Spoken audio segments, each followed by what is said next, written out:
পিংলার অঞ্চল সভাপতি অজয় মাঝি এই মুহূর্তে দাঁড়িয়ে তিনি খুব চর্চিত একটা নাম, কিন্তু কি কারণে তাকে নিয়ে এত চর্চা? কারণ তিনি একজন কোড আনকোড দাগি শিক্ষক, অযোগ্য শিক্ষক। যে তালিকা এসএসসির পক্ষ থেকে সামনে আনা হয়েছে সেই তালিকায় নাম জলজল করছে অঞ্চল সভাপতি। আর এই ছবি, এই খবর সামনে আসবার পর রীতিমতন শোরগোল পড়ে গিয়েছে এলাকায়।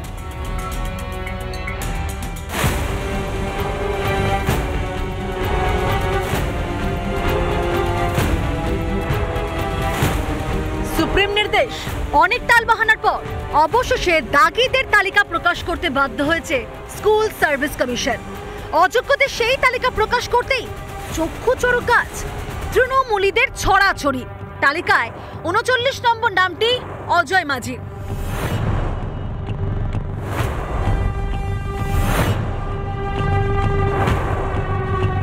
রিপাবলিক পৌঁছে গিয়েছিল অজয় মাঝির বাড়িতে। অঞ্চল তৃণমূল সভাপতি অজয় বাবুর বাড়ি কি এটা?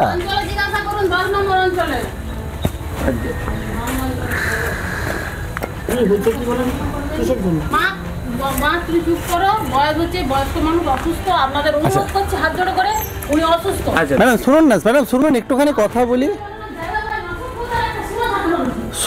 একটুখানি শুনুন না।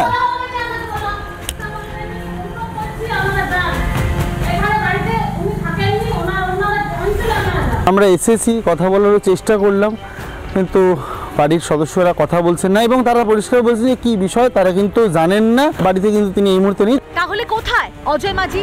খোঁজ নিয়ে রিপাবলিক যায় অঞ্চল তৃণমূল কার্যালয়।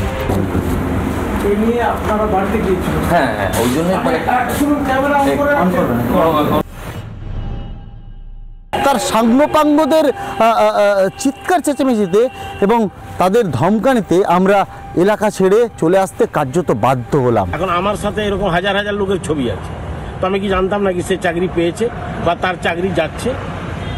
এগুলো তোমাদের ছিদ্রান্বেষ। মাঝির মতো নেতাদের বিরুদ্ধে কি আদৌ কোনো ব্যবস্থা নিতে পারবে শাসক দল তৃণমূল?